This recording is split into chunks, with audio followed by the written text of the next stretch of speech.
نحمده ونصلي على رسوله الكريم اما بعد فاعوذ بالله من الشيطان الرجيم بسم الله الرحمن الرحيم رب اشرح لي صدري ويسر لي امري واحلل عقدة من لساني يفقهوا قولي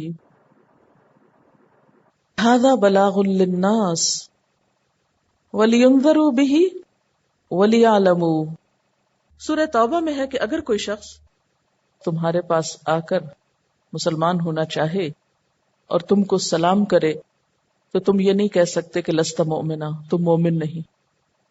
ایک صحابی نے اسی طرح ایک شخص کو غلط فہمی میں مار ڈالا تھا جبکہ وہ مغلوب ہوا کلمہ پڑھ رہا تھا۔ تو آپ صلی اللہ علیہ وسلم بہت ناراض ہوئے اور فرمایا کہ کیا تم نے اس کے دل میں گھس کے دیکھا تھا، تم نے اس کے اندر جا کر دیکھا تھا کہ وہ جھوٹ بول رہا ہے؟ تو اسلام کی طرف کسی کی رغبت، خواہ وہ کسی دنیاوی مفاد کی خاطر ہو یا کسی چال کے لیے ہو یا کسی بھی وجہ سے ہو، ہمارے پاس کوئی انسٹرومنٹ ایسا نہیں کہ جس سے ہم کسی کی نیت کو جج کر سکیں کہ کون کس لیے مسلمان ہونے کی بات کر رہا ہے۔ ہو سکتا ہے کہ ایک شخص بغیر نیت کے ہی کر رہا ہو، کسی دنیاوی دباؤ کے تحت ہی کر رہا ہو، کسی لالچ میں کر رہا ہو، کسی دنیاوی فائدے کے لیے کر رہا ہو، لیکن آپ کو اس کوئی گارنٹی نہیں کہ وہ پہلے اس طرف کو آئے اور بعد میں وہی چیز اس کے لیے ایک حقیقت بن جائے، وہی چیز اس کے لیے ایک سچائی بن جائے۔ کیونکہ بارہا ایسا ہوا ہے، بہت مثالیں ایسی کہ بری نیت سے لوگ آئے اور سچے مسلمان بن کر گئے۔ حضرت عمر کا واقعہ کیا بتاتا ہے، کیا سوچ لے کر گھر سے نکلے تھے اور قرآن کے سننے نے ان کا دل بدل ڈالا۔ آپ کیسے جانتے ہیں کہ کوئی شخص اگر خراب نیت لے کر ہی آیا ہے تو وہ ہمیشہ خراب ہی رہے گا؟ دل تو اللہ کے ہاتھ میں، ہدایت تو وہ دیتا ہے۔ آپ کا کام کیا ہے؟ لوگوں کی نیتوں پہ شک کرنا یا سچے دل سے لوگوں کو میسج کنوے کرنا؟ ہمیں حکم کیا دیا گیا ہے؟ ہم لوگوں کے ظاہر پر ان سے معاملہ کریں۔ ہمیں اس بات کا مکلف قرار نہیں دیا گیا، ہمیں اس تکلیف میں نہیں ڈالا گیا کہ ہم لوگوں کے دلوں کی باتوں کو جانچیں اور پرکھیں اور پھر اس کے بعد کوئی وہم و گمان پر اور ظن و تخمین پر فتویٰ دے۔ تو یہ اتنا نازک معاملہ ہے کیونکہ کسی بھی شخص کا مسلمان ہونا یا نہ ہونا بہت بڑا فرق رکھتا ہے، اور یہ ایک ذمہ داری، بہت بڑی ذمہ داری، اس میں کوتاہی کوئی معمولی بات نہیں ہے۔ اور کبھی بھی آپ مایوس نہ ہو لوگوں سے، اور کبھی جلد بازی نہ اس سلسلے میں کریں۔ آپ پیغام پہنچاتے جائیں، دل جب اللہ کھولے گا تو کھل جائے گا۔ قرآن میں آتا ہے نا کہ یؤتی الحکمۃ من یشاء ومن یؤت الحکمۃ فقد اوتی خیرا کثیرا، کہ جس کو حکمت مل گئی اس کو بہت زیادہ بھلائی مل گئی، اور اسی میں ہم سب لیک کرتے ہیں اور اسی وجہ سے مار کھاتے ہیں۔ آپ اس میں دیکھیں نا کہ یہ جو آیت ہے اس میں ایک جو بہت اہم چیز نظر آتی ہے اسلام کی تبلیغ میں، وہ یہ کہ جبر نہیں کسی پر، اور صبر بہت ضروری ہے کہ اگر کوئی آپ پہ تھوک بھی رہا ہے تو جواب میں آپ اس کو سسٹر کہہ کے بلا سکیں۔ یہ آسان نہیں ہے، بہت مشکل ہے کہ جو آپ کا مذاق اڑا رہا ہو اور جو آپ کو برا بھلا کہہ رہا ہو، آپ اس کے ساتھ اتنے پیشنس کے ساتھ بات کریں۔ اور پھر یہ کہ کوئی بھی موقع ہو آپ دوسرے کو دعوت ضرور دے دیں کہ آپ پڑھیے تو اسلام کے بارے میں جانیے، یہ جاننے کے لیے کچھ پیش کر دیجئے۔ اس وقت یہ کام بہت مشکل لگتا ہے، لیکن آپ کو کیا معلوم کہ کس وقت کس کو خیال آ جائے کچھ پڑھنے کا اور کسی بے دلی کے ساتھ کیے ہوئے وعدے کو بھی پورا کرنے کا، اور ہو سکتا ہے وہی چیز اس کے لیے راستہ کھول دے۔ قرآن پاک میں جیسے حکم ہے نماز قائم کرنے کا اور اللہ کے راستے میں مال خرچ کرنے کا، تو عموماً ہم اس کو اپنے ذاتی عمل کے طور پر کرتے ہیں۔ کس طرح کہ ہم سمجھتے ہیں کہ یہ نماز ہمارے اپنے لیے یا صدقہ خیرات تو ہماری کچھ مشکلیں آسان ہو جائیں گی، لیکن اگر دیکھا جائے کہ اس کو اگر اللہ کے لیے کیا جائے تو الٹیمیٹلی یہ بھی اسلام کی تبلیغ کا ایک ذریعہ بنتا ہے۔ لیکن ہم چونکہ صرف اپنے لیے جیتے ہیں نا، ہم صرف اپنی ضروریات دیکھتے ہیں، لہذا جب تک ہم اپنی ذات سے باہر نکل کے نہیں دیکھیں گے تو دین نہیں پھیلے گا۔ ایک خاتون جو کینیا میں مجھے ملی، جب میں نے اسے اسلام کے لیے کہا تو اس نے کہا کہ مجھے حجاب کرنا سب سے مشکل لگتا ہے، پھر میں صرف اس لیے مسلمان نہیں ہو پا رہی کہ مجھے حجاب کرنا پڑے گا۔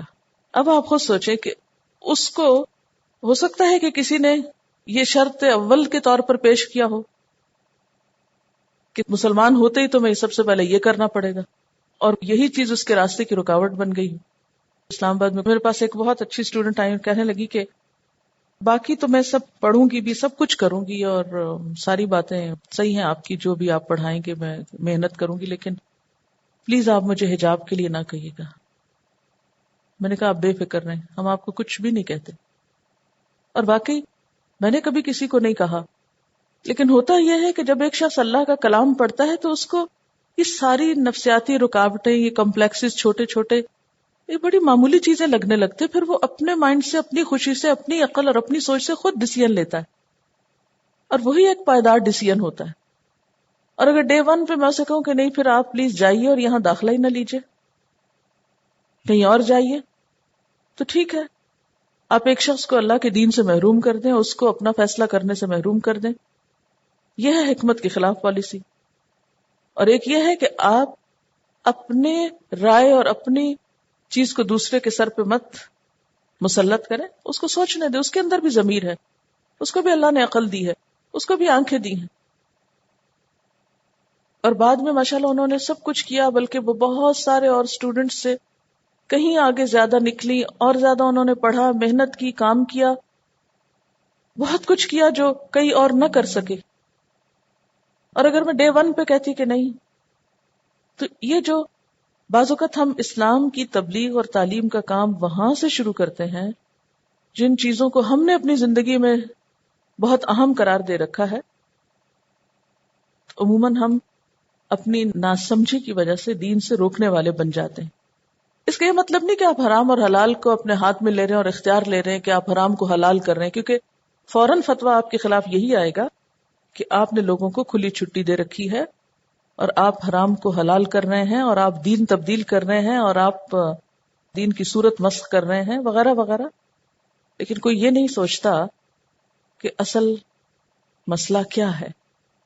پھر اسی طرح ہم دیکھتے ہیں کہ ایک وقت تھا کہ جب انگلینڈ میں بھی ایک ایسی سچویشن پیش آئی کہ اگر اس وقت تھوڑی سی حکمت سے کام لیا جاتا تو وہاں کا نقشہ بھی کچھ اور ہوتا۔ ایک اور مثال، سلطنت موحدین کا حوصلہ مند فرمانروا عبد المؤمن اندلس پر اپنے قبضے کو مکمل کرنے کے بعد سارے یورپ کو فتح کرنا چاہتا تھا، مگر اس کی عمر نے وفا نہ کی۔ وہ 5 لاکھ کے ناقابل تسخیر لشکر کو لے کر آگے بڑھنے والا تھا کہ 558 ہجری میں اس کا انتقال ہو گیا۔ تاہم اس کی اگلی پشت میں امیر ابو عبداللہ محمد ناصر لدین اللہ کے زمانہ حکومت 559 سے 610 تک خود یورپ کی سیاست نے اس خواب کی تکمیل کے اسباب پیدا کر دیے، یعنی یورپ میں آپس میں بہت جنگیں وغیرہ تھیں۔ اگرچہ ناصر کی کم ہمتی کی وجہ سے یہ خواب تکمیل کو نہ پہنچ سکا، اس زمانے میں جان لاک لینڈ انگلستان کا بادشاہ تھا۔ یہی وہ بادشاہ ہے جس نے مشہور میگنا کارٹا منشور آزادی پر 1215 میں دستخط کیے۔ اس کے زمانے میں ملک کے کچھ امراء نے اپنے حقوق کی آزادی کا مطالبہ کیا۔ امراء اور بادشاہ کے درمیان بہت کشمکش بڑھی۔ پوپ انوسنٹ سوم نے یعنی 3 نے اس معاملے میں امراء کا ساتھ دیا۔ لندن کا ایک پادری رابرٹ جو اس مقابلے میں بادشاہ کے ساتھ تھا، پوپ نے اس کو کلیسا سے نکال دیا۔ ان حالات میں شاہ جان نے یہ منصوبہ بنایا کہ وہ اندلس کے مسلم حکمران کا تعاون حاصل کر کے اپنے حریفوں کو شکست دے۔ اس نے 1213 میں ناصر لدین اللہ کے پاس ایک خفیہ سفارت بھیجی۔ اس سفارتی وفد کے ارکان ٹامس ہارڈنگٹن، رالف فرانکلس، ماسٹر رابرٹ، یہ 3 لوگ تھے۔ یہ وفد سمندری سفر کر کے مراکش پہنچا جہاں ناصر لدین اللہ مقیم تھا۔ وفد کے ارکان وسیع محل کے ایوان اور ڈیوڑیوں سے گزرتے ہوئے، جن کے دونوں طرف شاہی خدام کی صفیں تھی، امیر ناصر کے سامنے پہنچے۔ انہوں نے امیر کو شاہ جان کا خط پیش کیا اور ترجمان کے ذریعے امیر سے گفتگو کی۔ اپنے بادشاہ کی ہدایت کے مطابق انگلستانی وفد نے ناصر سے کہا کہ اگر آپ شاہ جان کی مدد کریں تو وہ آپ کے باج گزار بن جائیں گے، نیز یہ کہ عیسائیت پر ان کا اعتقاد ختم ہو چکا ہے اور وہ افریقہ اور مراکش اور اسپین کے عظیم بادشاہ کے ہاتھ پر اسلام قبول کرنے کے لیے تیار ہیں، اور اسی کے ساتھ ان کی رعایا بھی۔ وفد نے انگلستان کی تعریف میں مزید کہا کہ وہ ایک زرخیز ملک ہے. اس کے باشندے 3 زبانیں جانتے ہیں، لیٹن، فرینچ اور انگلش. وہ مختلف قسم کی فنی صلاحیتیں بھی رکھتے ہیں، مگر امیر ناصر اس پیشکش کو قبول نہ کر سکا. اس نے اسے سیاسی چال قرار دیا. اس نے کہا، میں نے کبھی نہیں سنا کہ کوئی بادشاہ جس کے پاس اتنا قیمتی ملک ہو خود سے اپنے آپ کو دوسرے بادشاہ کے حوالے کرے. اس نے وفد کے لوگوں کو اپنے دربار سے نکال دیا اور کہا، اب میرے پاس کبھی نہ آنا. اس واقعے کا ذکر کرتے ہوئے گیبریل رو نے لکھا ہے کہ 13ویں صدی عیسوی میں انگلستان مکمل طور پر ایک مسلم ملک بن جاتا اگر ناصر شاہ جان کی پیشکش قبول کر لیتا. شاہ انگلستان کے اسلام کو قبول نہ کرنا ناصر کے لیے بہت مہنگا پڑا. 609 ہجری میں یورپی فوجیں بہت بڑی تعداد میں الفانسو کے جھنڈے کے نیچے جمع ہو کر مسلم اندلس پر حملہ آور ہوئیں. ناصر کے ساتھ 6 لاکھ کا لشکر تھا، مگر امیر کی نااہلی کی وجہ سے اس کو بری طرح شکست ہوئی. بیشتر مسلم فوجی العقاب کے میدان میں عیسائیوں کے ہاتھوں مارے گئے. ایک عظیم امکان ایک بدترین انجام میں تبدیل ہو گیا. اس میں ہو سکتا ہے کہ وہ وقتی طور پر کوئی چال بھی چل رہا، پاسبلٹی ہے، یعنی ہم یہ نہیں کہہ سکتے کہ ناصر 100% غلطی ہوگا، لیکن بات یہ ہے کہ کیا آپ نے کبھی کسی کے دل میں گھس کے دیکھا ہے کہ وہ کیا سوچ رہا ہے؟ اور یہاں پر بھی آپ دیکھیں کہ ھذا بلاغ للناس وَلِيُنذَرُوا بِهِ وَلِيَعْلَمُوا لوگوں کو اس بات کا علم دیں انما هو الہ واحد. اگر آپ اتنا کام کر جائیں تو بعد میں آگے رستہ تو ہر ایک اپنے اندازے کے مطابق اختیار کرے گا.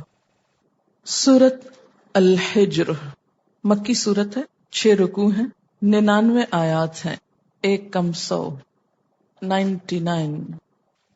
اس کا پروننسیشن تھوڑا سا مختلف ہے. انہی سپیلنگز کے ساتھ ہم حجر بھی پڑھتے رہے ہیں.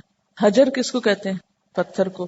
اور ایک اور سورت ہے جو الحجرات ہے، اس سے بھی یہ ریزمبل کرتا ہے، تو وہ تھوڑی سی مس انڈرسٹینڈنگ ہو جاتی کہ شاید یہ حجر ہے. اور بعض اوقات اس کو جیم کو سائلنٹ نہیں پڑھتے، ہجر ہو جاتا ہے، تو یہ ہجر ہے.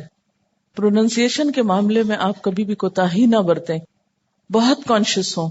ہم انگریزی بولتے ہوئے تو شرماتے ہیں کہ ہمارا لہجہ درست نہیں، لیکن قرآن کے الفاظ ادا کرتے ہوئے آخر ہم ایسا کیوں نہیں سوچتے؟ بسم اللہ الرحمن الرحیم. الف لام را، الف لام را. تلک یہ، آیات الکتابی آیات ہیں کتاب کی، وقرآن مبین اور روشن قرآن کی، قرآن مبین کی. کتاب سے مراد یہاں قرآن پاک ہے، اور پھر دوبارہ قرآن کا لفظ آیا اور ساتھ اس کی صفت مبین بھی بیان ہوئی، بیان کرنے والی. ایک اور جگہ پر سورۃ المائدہ میں اسے کتاب مبین کہا گیا. قد جاءکم من اللہ نور وکتاب مبین، کہ تمہارے پاس اللہ کی طرف سے ایک نور اور روشن کتاب آ چکی ہے. قرآن پاک کا ایک تعارف کرایا جا رہا ہے. مکی صورتوں میں عموماً یہ انداز آپ کو ملے گا. قرآن پاک کو مبین، بیان کرنے والا، واضح کرنے والا کہا جا رہا ہے. سوال یہ پیدا ہوتا ہے کہ قرآن کیا کچھ واضح کرتا ہے؟ اگر غور کیا جائے تو قرآن نے ہی ہماری زندگی کے حقائق ہم پر واضح کیے ہیں. ہمیں بتایا کہ ہماری پیدائش سے پہلے کیا تھا، اور پھر پیدائش سے لے کر مرنے تک ہمیں کیا کرنا چاہیے، اور پھر مرنے کے بعد ہمیشہ ہمیشہ کی زندگی میں کیا ہوگا. یہ وہ حقائق ہیں جو قرآن کے علاوہ دنیا کی کوئی اور کتاب اس طرح یقین کے ساتھ بتا نہیں سکتی، کہ جس میں لا ریب فیہ ہو، کوئی شک نہ ہو، یا جس پر انسان پوری طرح اعتماد کر سکے. اس لیے اس اعتبار سے، ان چیزوں کے بیان کی وجہ سے اس کتاب کی اہمیت کئی گنا بڑھ جاتی ہے.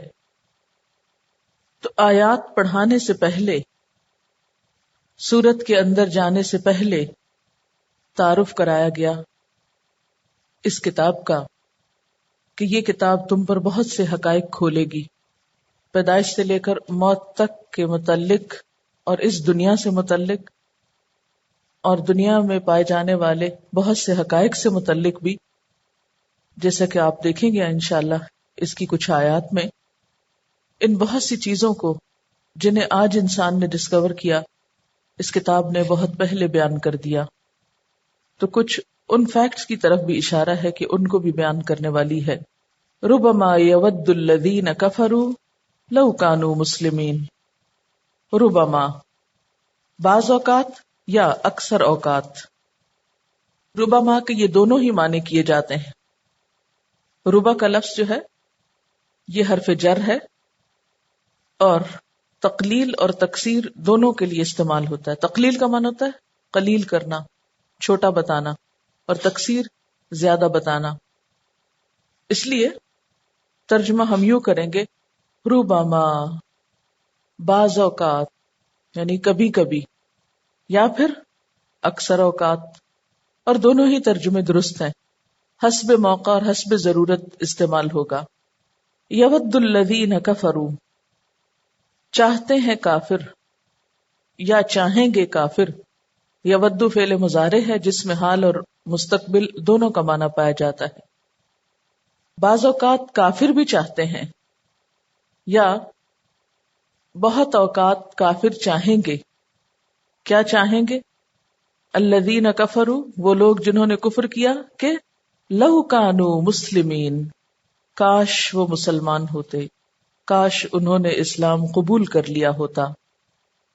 ان اوقات سے کیا مراد ہے؟ یہ کون سے اوقات ہیں جن میں وہ چاہیں گے؟ اس کے بارے میں مختلف وضاحتیں کی گئی ہیں، ان میں سے چند ایک بھی لی جا سکتی ہیں اور ساری کی ساری بھی، کہ ایک شخص جو اللہ کا انکار کرتا ہے، اس کی بات کا انکار کرتا ہے، اس کی زندگی میں بھی وہ لمحہ آتا ہے یا اس کے مرنے کے بعد بہت سے مواقع ایسے آئیں گے کہ جب اس کو رہ رہ کے یہ خیال آئے گا کہ کاش اس نے اسلام قبول کر لیا ہوتا۔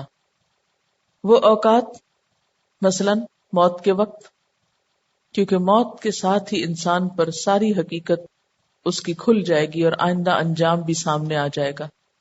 تو جب کافر اپنا بھیانک انجام دیکھے گا تو کیا چاہے گا؟ کاش میں کفر پر ڈٹا نہ رہتا۔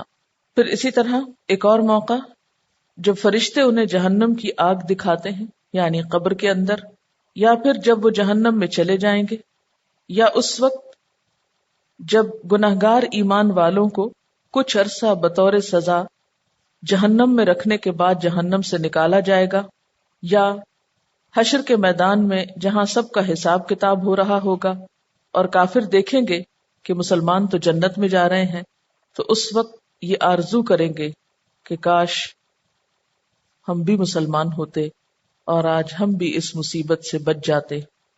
ربما یود الذین کفروا لو کانوا مسلمین۔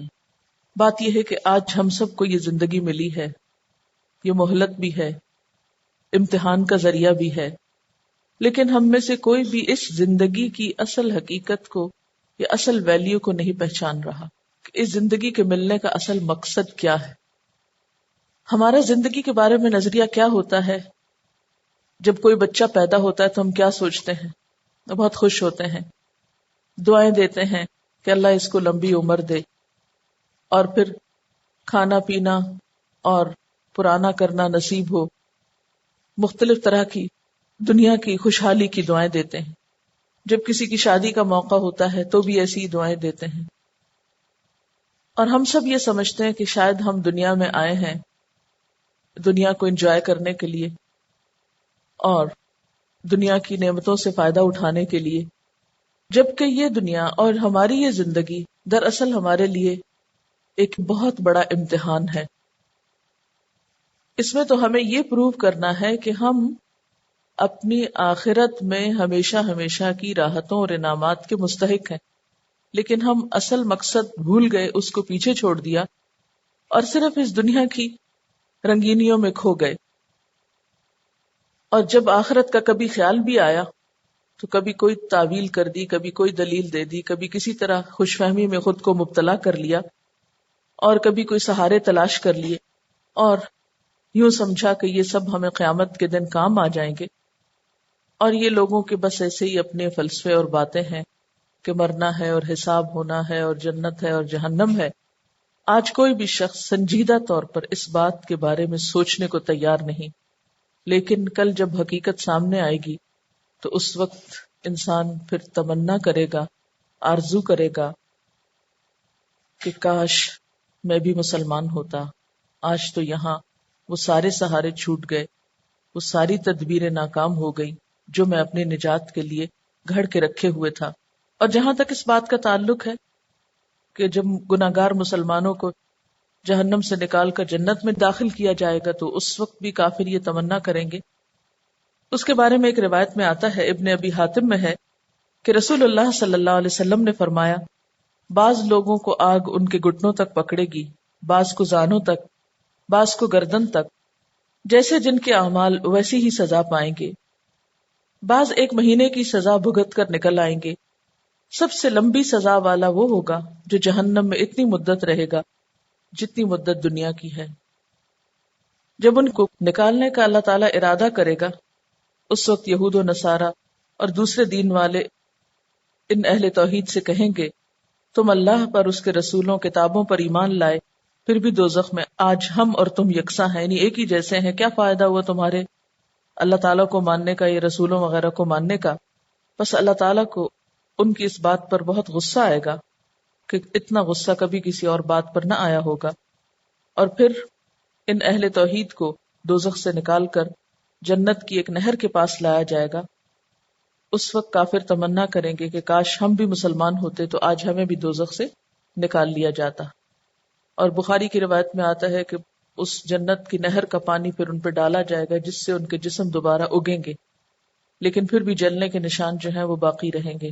بہرحال اگر اس کو آخرت کے علاوہ دنیا کے اعتبار سے بھی دیکھا جائے تو بھی یہ ایک حقیقت ہے کہ دنیا میں بھی جب اہل اسلام کو کوئی کامیابی نصیب ہوتی ہے، کوئی خوشی نصیب ہوتی ہے، تو بھی بسا اوقات کفار اس بات کی تمنا کرتے ہیں کہ کاش ہم بھی مسلمان ہو جاتے اور آج ہمیں بھی یہ سب کچھ نصیب ہوتا.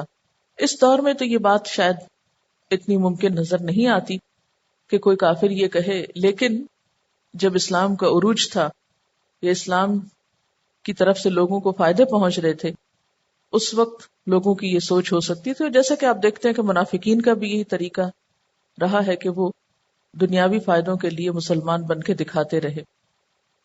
اور یوں بھی کچھ اس آیت سے معلوم ہوتا ہے کہ ہر انسان کی زندگی میں کوئی نہ کوئی وقت ایسا آتا ہے جب اس کی ضمیر کی آواز ابھر کے اٹھتی ہے اور اس کو ہلا دیتی ہے اور اس کو متوجہ کرتی ہے کہ انسان حق قبول کر لے، لیکن عموماً انسان اس کو نظر انداز کیے رکھتا ہے.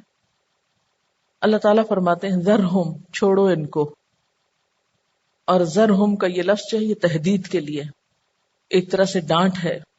ذرہم، چھوڑو ان کو، یأکلوا، کھائیں، ویتمتعوا، اور مزے کریں، فائدے اٹھائیں، ویلہہم الامل، اور غافل بنائے ان کو امید، فسوف یعلمون، پس ان قریب وہ جان لیں گے.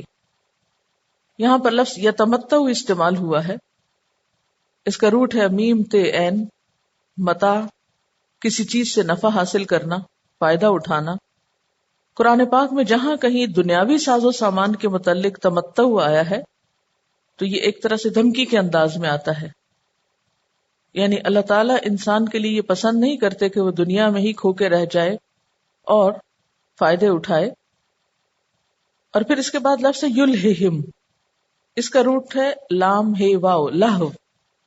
لہو ہر اس چیز کو کہتے ہیں جو انسان کو اہم کاموں سے ہٹا دے اور روک دے. کسی مقصد سے ہٹ کر بے سود کام میں لگنے کو لہو کہتے ہیں. تو یلہہم مراد کیا ہے؟ غافل بنائے. جسے ایک اور جگہ پر آتا ہے لاہیۃ قلوبہم، ان کے دل غافل ہیں، یعنی لہو میں پڑے ہوئے ہیں. العمل، الف میم لام، اس کا روٹ ہے بظاہر غیر متوقع اور دیر سے وقوع پذیر ہونے والی آرزو. یعنی امید کے معنوں میں، لیکن ایسی امید جو بظاہر ایسے لگے کہ پوری نہیں ہوگی، لیکن اگر پوری ہو بھی تو بہت دیر سے پوری ہو۔ مراد اس سے کیا ہے؟ دور دراز کی لمبی امیدیں، ایسی باتوں کے بارے میں سوچنا جو شاید انسان کی زندگی میں ہو کر نہ دیں۔ تو اس سے کیا پتہ چلتا ہے؟ اب تین الفاظ کو اگر ہم سامنے رکھیں تو مفہوم کچھ یوں بنتا ہے کہ اللہ سبحانہ و تعالی کفار کو ان کے طرز عمل پر متوجہ کر رہے ہیں کہ ان کے اسلام لانے میں کون سی چیز رکاوٹ بنی ہوئی ہے۔